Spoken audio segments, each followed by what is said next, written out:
Hello, everybody, and welcome, welcome, welcome. We are super excited for this two-part series, and I have a special gift for you today. If you are ready to get started, drop the word coach below the video, and I'm going to send you our conversation starter workbook. You are not going to want to miss this guide. It is an amazing tool, and I think that you are going to love it as much as I do. But welcome to the Health Coach Tip Tuesday show, where every week we are going to share the tips, tools, and resources for health coaches and professionals so you can confidently solve your clients' health issues and grow your career. In this special two-part series, we are going to be exploring the future of health coaching and your role in it. So this is a really exciting topic. And I am your co-host, Piper Gibson, and joining me all the way from London is Reed Davis, founder of Functional Diagnostic Nutrition. How are you, Reed? I'm doing fantastic, thank you. Fantastic. Lovely, as they say here, just lovely. Well, I am really excited to connect with you and share all of this awesome information.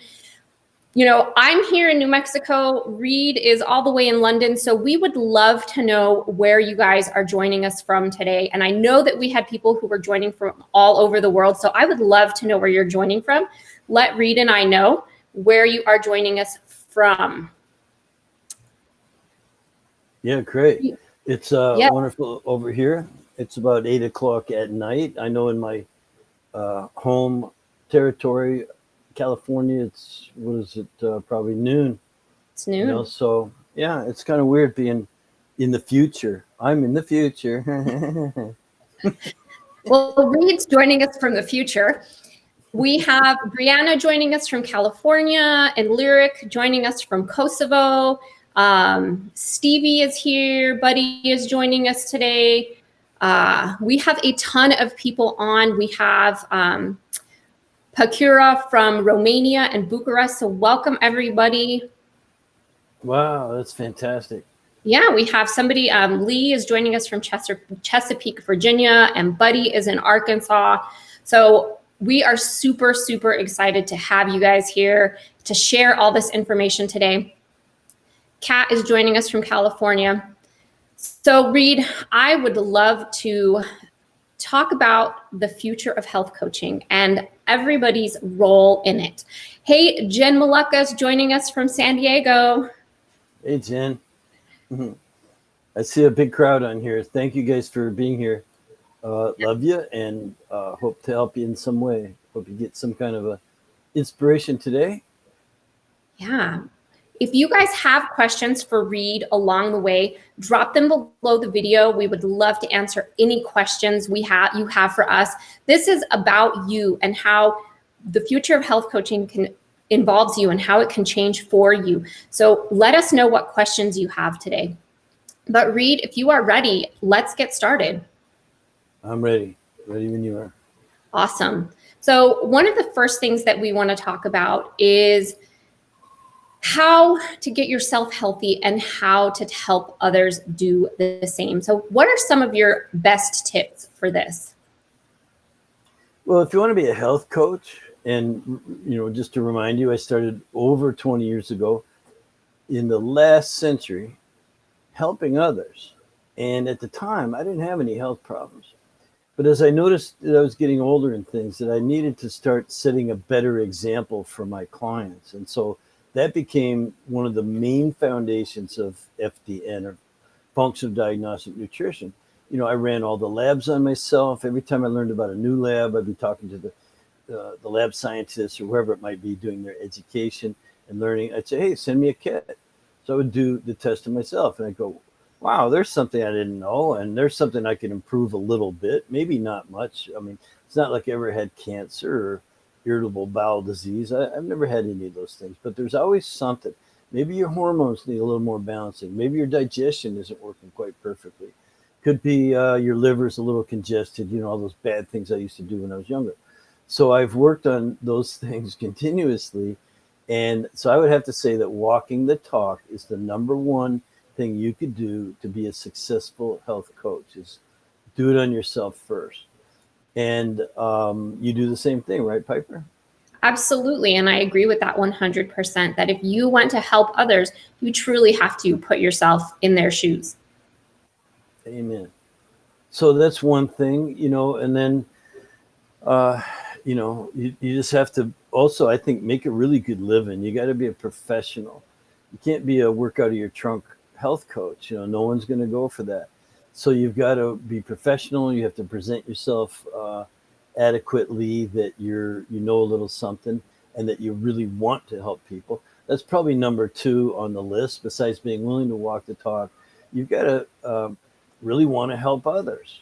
It's got to be a passion. It's got to be something you wake up every day and say, hey, there's all these people out there. They're being steered wrong by conventional or other means. Let's just say that. And they're still suffering. They're in that cycle of trial and error we've talked about so much. And so if we want to help them, we got to set an example. And,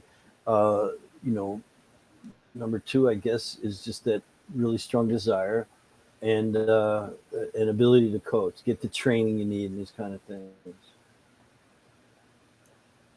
What do you think? Yeah, I absolutely agree. And I think walking the talk is one of the most important things that you can do to be a professional health coach. And I would love to know from the people that are joining us today, are you currently a health coach, or are you looking to become a health coach? We would love to know. Let us know. Drop that into the below the video. And we would love to know if you are a health coach, or if you are wanting to be a health coach. We would love to know the details. Reed. Let me add something to that. And you might hear a siren going by, because I am in downtown London. I got to tell you something. You know what? They never patrol. You never see a police car patrolling. They're always racing somewhere with their sirens blasting. I think they sit in their little station, and then when something goes on, it doesn't matter. It could be a cat in a tree. They're going to zoom out with their sirens blazing, and then they run back to the shop, and they wait for the next call or something. But it's weird. They're just never going anywhere unless their sirens are blaring. But the other thing I was going to say about that, being a professional, like getting yourself healthy includes living a healthy lifestyle. And that includes, let's face it, making enough money to live a healthy lifestyle. Mm-hmm. Like really healthy food, it's more expensive. And having a gym membership, there's monthly dues. Or maybe having your own equipment in your house, you still need to invest in that. And so whether it's eating the right food, or, having that, the good bit, you can't sleep on a cot in someone else's living room or be couch surfing. You've got to make a really good living. And so I want to tell you that if you're a health coach, or you want to be a health coach, and you're not making $100,000 a year, you're doing something wrong. Because let's face another thing. There's millions of really unhealthy people, and I'd say most people, you're hardly going to run across a person that doesn't have something about their health. Either it's the way they look or the way they feel that they don't want to improve. Again, we're not out there doing brain surgery. That's not what health coaches do, or any kind of surgery, or medical diagnosis and treatment of some very serious things. That's what doctors are for. We're there for people who have something about the way they look or feel that they want to change, and yet there's nowhere for them to go. They go somewhere, and if it's conventional physician, they're pretty much going to get told nothing's wrong with you. Your blood work looks normal. But as a health coach, we get to look at a little deeper. What are the imbalances? What are the healing opportunities that don't show up as a medical diagnosis yet? And for that, we get paid really well. And then we can, again, live a lifestyle. Most of us now are independent health coaches. We work from home. And that gives us all kinds of freedom. Now, it gives you some responsibilities and duties, too. You've got to be a little bit disciplined, know how to set time aside for work, know how to put the kids, get them taken care of so you can focus and do a good job for your clients. And, of course, we teach all that, too. But I'd say that if you want to get yourself healthy and help others to do the same, walk the talk, have a real strong desire to help others, and become a professional. Learn to do it for a living. Learn how to charge, how to package your services. What does that look like? And then go from there. And be fearless. Yes, be fearless. So a few people were letting us know that Buddy said he's becoming a health coach. He's aspiring. Brianna said she's recently certified. Pakura says she's recently certified. Jen said she got into health coaching because she wanted freedom and flexibility in her life, especially to be able to focus on her health and more and to make a good living doing it. Absolutely, Jen. That is one of the main reasons that I got into this and fell in love with health coaching as well. Yeah, right on. Awesome. And don't forget, if you guys have questions for Reed, make sure to drop them below the video. We would love to get those answered for you today. So Reed, you mentioned that there's independent health coaches, but there's also institutional health coaches. What is the difference between an independent health coach and an institutional health coach? Yeah, that's a fantastic question. You know, recently this issue came up about insurance companies and whether they would be able to pay for health coaching services in a doctor's offices. And it really started making me think, and some of my mentors and I were talking about it, and we determined that, you know, health coaching was created independently, wasn't part of the American Medical Association or doctor's jargon. And you know for a fact that, you know, up until just recently, you couldn't find a health coach in a doctor's office.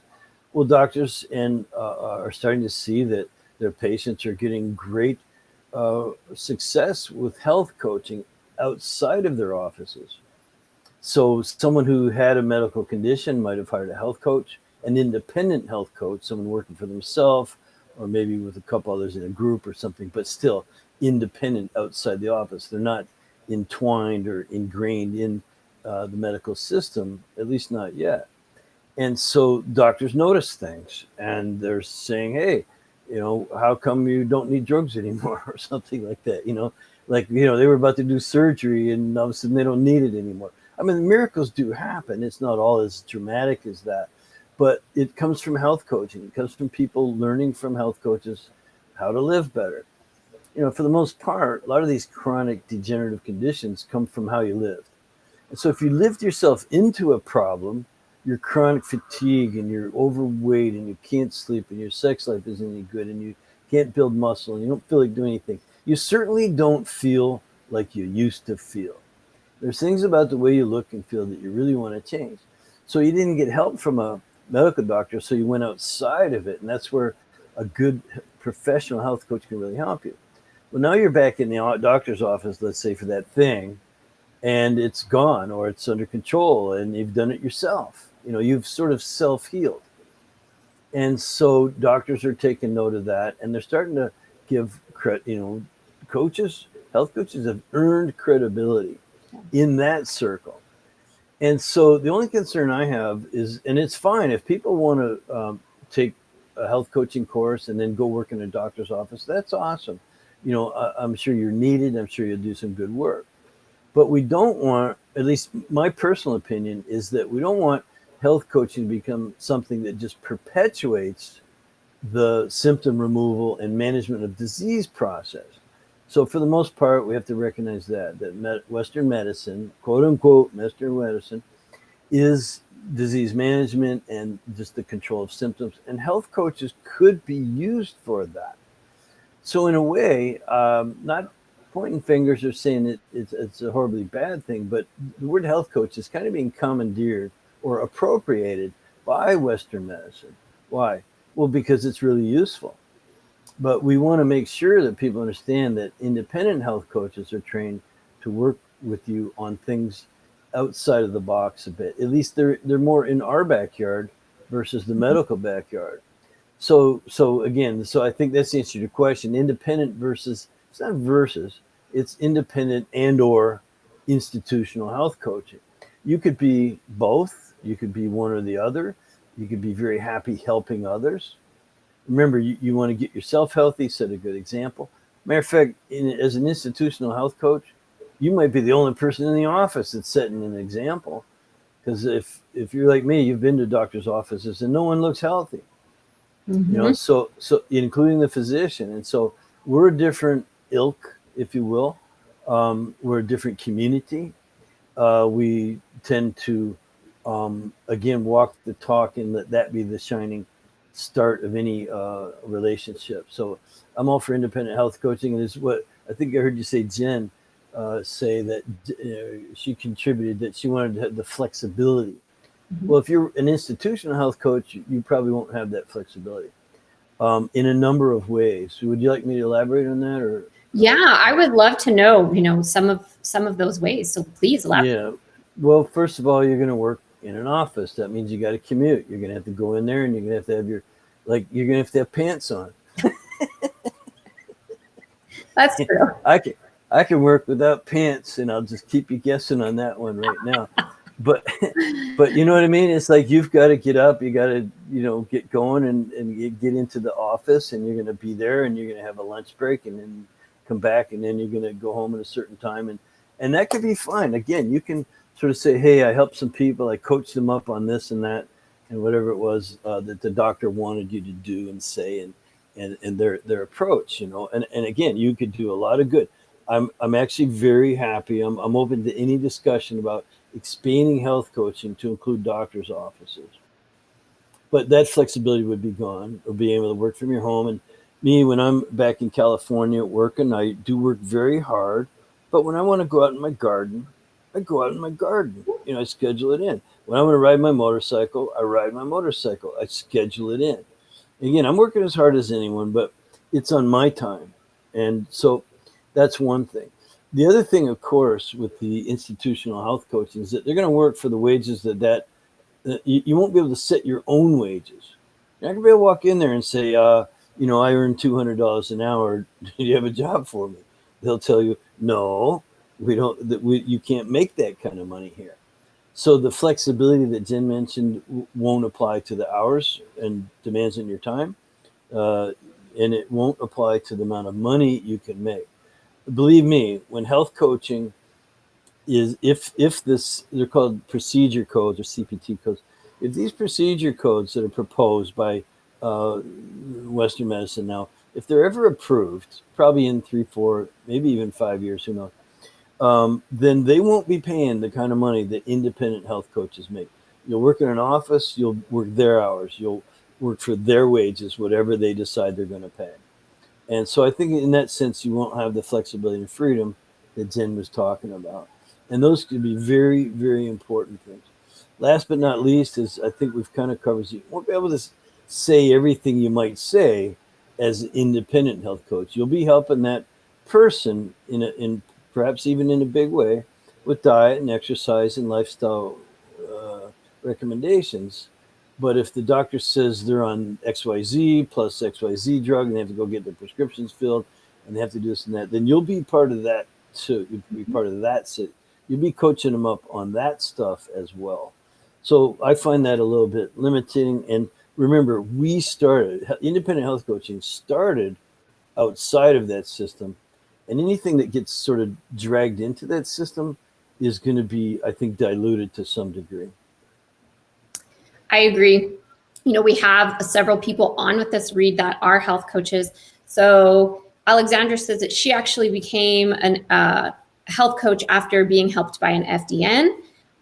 Mary said she's almost at the end of the FDN course, and Buddy Black is starting module 12 today. He said he loves this course. So as we are talking about independent and institutional health coaches, one thing about institutional health coaches is that you also are going to lose that freedom to be globally free, which means you are not going to have that ability to work with people all over the world like independent health coaches do. And how many of you would love to work with people all over the world from the comfort of your own home? It is amazing. And that's something that independent health coaches actually have the ability to do. So I think that's another limiting factor for institutional health coaches. Don't you think, Reed? Absolutely. You just said that we had one of our people on from Bucharest, Romania. Now, that's amazing. Okay. The fact that we've touched so many lives in so many different countries, I think we're at about 50 countries where we've trained people to be independent health coaches.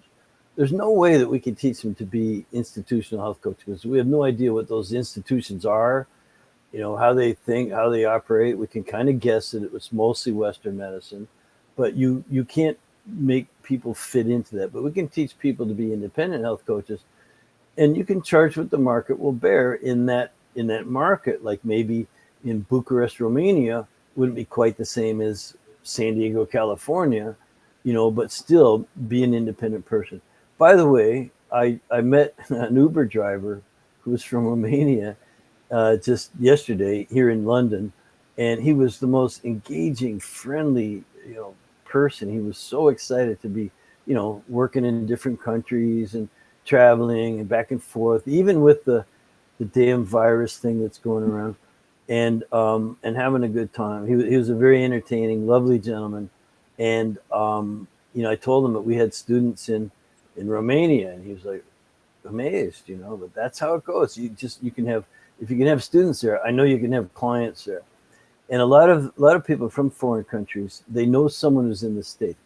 I will admit this: FDN's easier to do in the United States, United Kingdom, Canada, Australia. These are some of the countries where the laboratory work is a little bit more available, a little bit more. It's less expensive because you don't have shipping and things. But you know what? These people from other countries, they just seem to work a little bit harder. They're that much more dedicated, and they put some of us to shame with how hard they actually work. So I'm really proud to say, yeah, it's an international business opportunity. Yes, fantastic. Misty said she would love to work with people internationally. If you guys would love to have the freedom to be an independent health coach, give me the word freedom below the video. We would love to know if you are looking for that freedom to be an independent health coach. Reed, I know that we are talking about independent health coaches. What are some other areas where independent health coaches are working and excelling? Yeah, it's funny you should say that, because I was just I just finished about 20 minutes ago interviewing Diane Kaiser, for instance. Now she's an FDN grad, but what happens is when you get a new way of thinking, when you get the general principles of health building, will change people's lives. And so I teach the basics and all the foundational work. Then you can apply it to a particular favorite niche, let's say. Now her people are those, they're women with breast implants who've gone toxic, and it's turned on autoimmune conditions, and then they get hormonal problems, digestive problems, detoxification problems, and they're just a bloody mess, if you will take an English expression. Yeah. And so it's just amazing how people have gone on and niched, and there's so many others. Kendra Perry, who now has her own. By the way, what I was talking about, I was interviewing Diane for a summit that I'm doing. The summit will be released starting next week. It's called the Health Coach Certification Summit, and you could probably type that in somewhere and something will come up. It's an amazing. It doesn't start until next week, the promotions, and then it'll actually be released in the second week of August.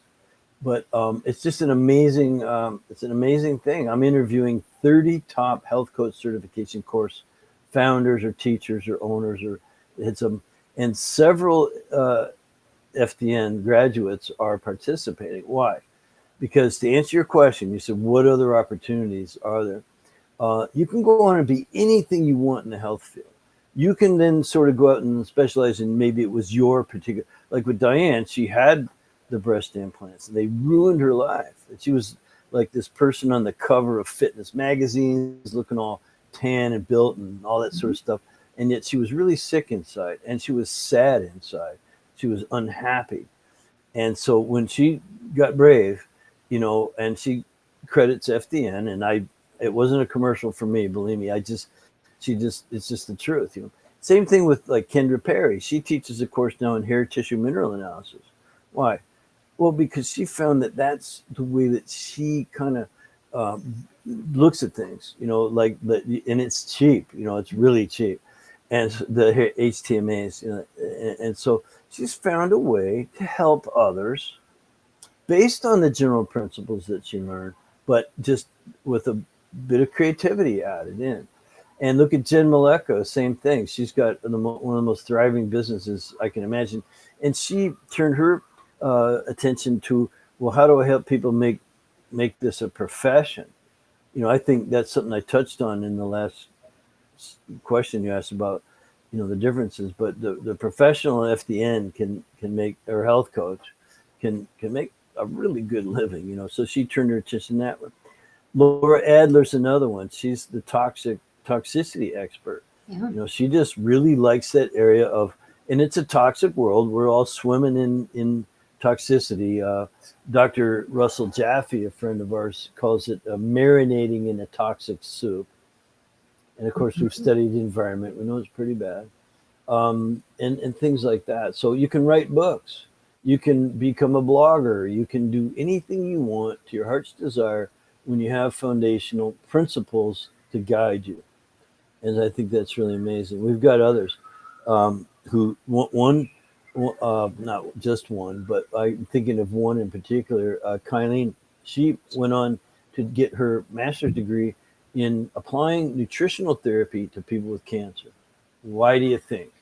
Because she had cancer, and she just went on to follow her own passion in that area. Again, you get the basic training you need. There's things about anatomy, physiology, biochemistry, the lab work, the protocols, that you have to know. You can't go into it blindly, and you're not going to get it from a weekend seminar or webinar, or even a series of webinars. You got to get down and dirty with the books, so to speak, just in some cases. And yet, it's not a fraction of what you have to do to become a physician, let's say. Even the average chiropractor in the United States is $150,000 in debt when they graduate. Then they've got to go out, they've got to rent a place, they've got to buy equipment, they've got to hire staff, and they've got to make an even more of an investment. Let's say go another $100,000 in debt. Now they're $250,000 in debt, and they haven't seen a patient yet. That's not the model that I would recommend independent health coaches follow. For much, it's such a reasonable, you can get all the training you need to go out and make a really good living, following your passion and living the lifestyle that you want to live. And so there's that. But, another thing I just occurred to me is that a lot of our graduates have gone on to work for as reps. Maybe they're good salespeople. Maybe they just want to help others. That's what we all want to do. They got the foundational information and training. They know about the hormones and the immune system and digestion and detoxification. They've been trained in protocols, the diet and the rest and exercise and in supplementation. And they go work for a supplement company. They just find that's where they're happy, because they love the products. And again, it's helping people, it gives them a chance to walk the talk, and it gives them a chance to be a professional and make really good money. So there's all that kinds of stuff. And I'm sure you can think of others. Yeah. Yeah, absolutely.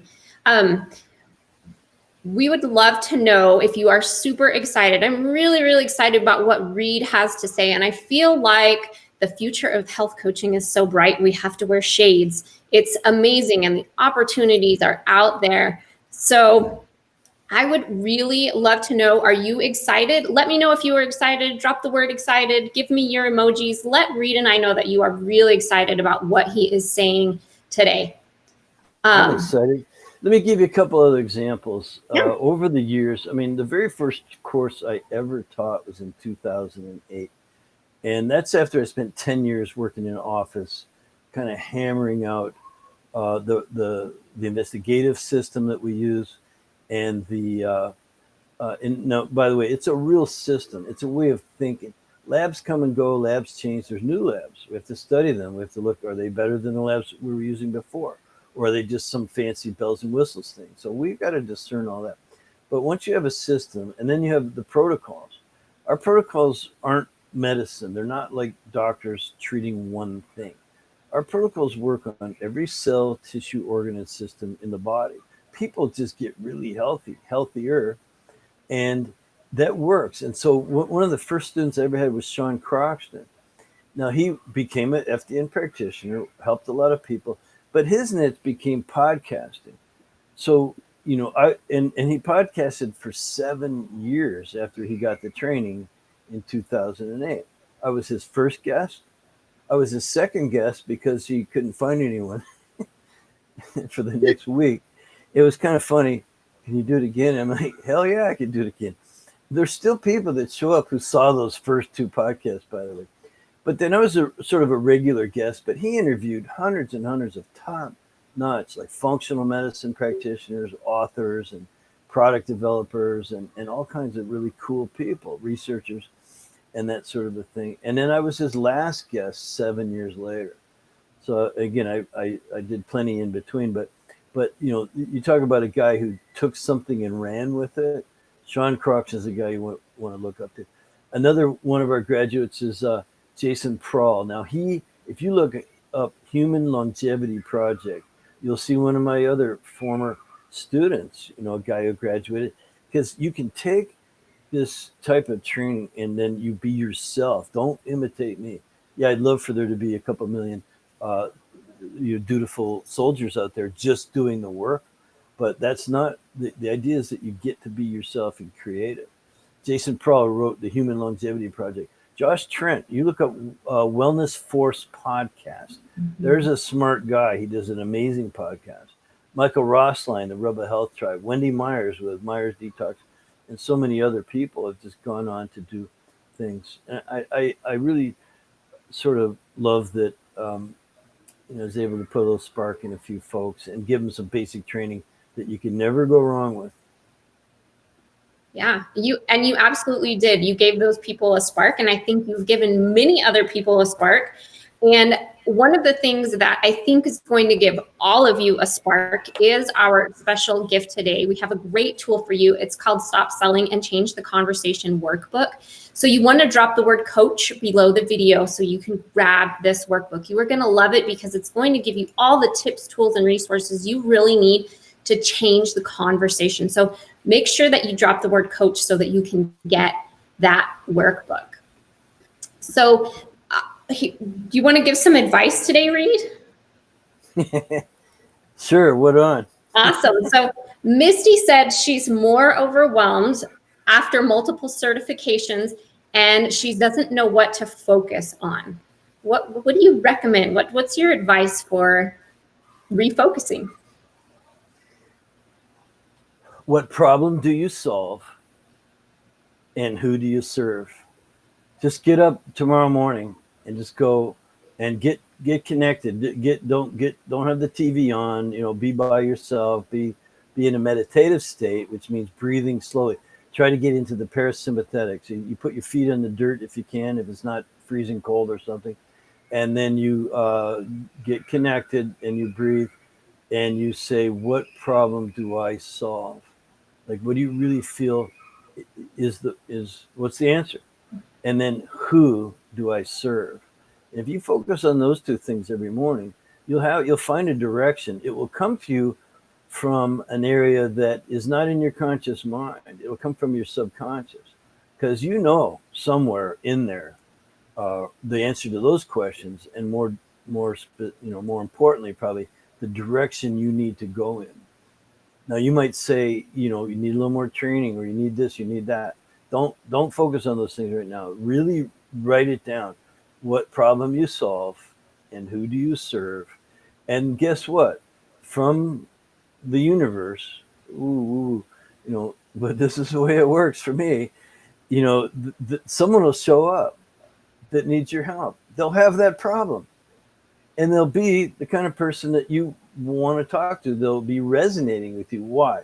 Because you put out there those vibrations, if you will. I don't know what exactly to call it. I'm not an expert in these things, but I do believe, I know that it works. Because when I get out of the way, when I get my conscious brain, oh, I'm not sure, I'm not good looking enough, I'm too old, you know, all this other crap, you know, when I get that out of the way, then the universe just seems to deliver, you know. And I could give you more tips like that, but they're going to be in the same way. It's not going to be go write a blog and put it on the internet. I mean, that is a good outflow. Yes, that might be part of what you do. But the first step is connect deeply to what problem you solve and who do you serve. Absolutely. So if you guys are really ready to jump in, comment me, let me know if you are ready to jump in. And we were really not planning on doing this today, but I see so many of you are really excited about what's going on. And I think that some of you are really ready to jump in to health coaching. So if you are ready, drop the word me. And I have a couple of limited part scholarships up my sleeve today. So if you are ready, drop the word me below the video, and we will definitely connect and reach out and get you started as a functional health coach. And Misty says, thank you, Reed, for your advice. Well, thank you for giving me purpose and for being there. It's definitely a two-way street. You know, I get a lot of love, and I just hope I'm worthy of it. So this is a two-part series. Reed and I are going to be back here next week, and we're going to be answering more questions, giving you more amazing, awesome info. So you want to make sure that you are here next week for part 2, because you don't want to miss it. You're going to love it. And we've got good stuff for you. So Reed, do you have anything that you would like for people to take away from the program today and what we talked about? You know, the thought that thought, I just complete that thought, and it just popped in my head when you asked me for someone who's not focused, get focused by not being focused. Reed. Something Yeah, happened? you froze. Repeat what you said real quick. Oh, sorry. You know, sometimes focus comes from getting out of the way. It isn't so much always consciously focusing. You have to get into a zone.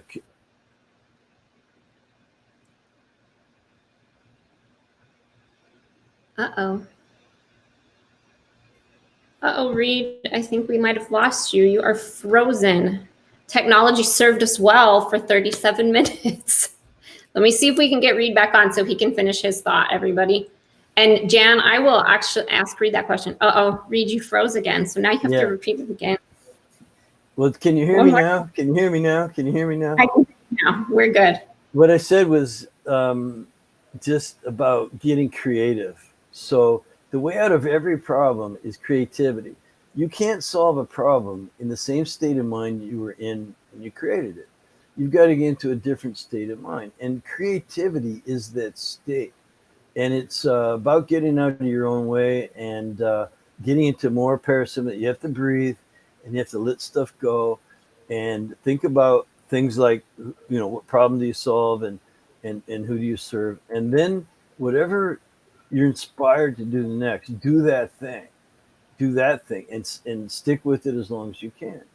You know, right now I'm rewriting the whole course, and I can't tell you the enjoyment, the joy, it's bliss when I'm in that creative state and I'm making new slides and I'm like, oh, I can say it better this time. You know, I haven't reiterated the course in a while, and the course is getting longer because I'm finding creative ways to express it. Where could I have said this better? You know, Chris, I've had a lot of feedback on how to make the course better over the years, and I've always tried to blend that in. Mm-hmm. And so, but when I'm in that state, it doesn't matter if it's 1 o'clock in the morning, 3 o'clock in the morning. You know, it's like you've got the energy and you're just in that state. So I would say get out of your way and get creative. Fantastic. We have one question, Reed. Jan Park wants to know, what science are the lab protocols based on? Well, they're based on science. I would call it probably anatomy, physiology, biochemistry, and you know, neuroendocrinology and these kinds of things. So we would start there. And then, of course, there's a science perhaps to communication and understanding people and empathy. And you know, then of course, there's a science to being a professional and having a purpose. So, but we can start with the traditional definitions and say it's got to be real. Yeah. Absolutely. And I think when you test, don't guess, you're getting some real science there. You're getting some real data. Yeah. Absolutely. I can't wait for next week, by the way. I don't know what you have in store for me, but it's always a nice surprise, and I always love doing it. So I can't wait. It's going to be amazing. I'll be back in San Diego. I've got another about a week, here in the UK. It's lovely here. It's summertime, and again, I feel like I'm in the future, but it's really nice, and people are the same everywhere. This whole thing people are going through, they're troopers, and we need to be troopers, and just keep going. This thing that we're in it together. If you open up your minds and your hearts a little bit. I mean, I'm walking into places, and the first thing they say, because I'm an American, I say what I want wherever I go, and so they go, "Oh, where are you from, mate?" And hey, I'm from San Diego. Oh, wow, lovely, lovely. How long? We just chat, and it's amazing how people are so receptive all over the world to what we do.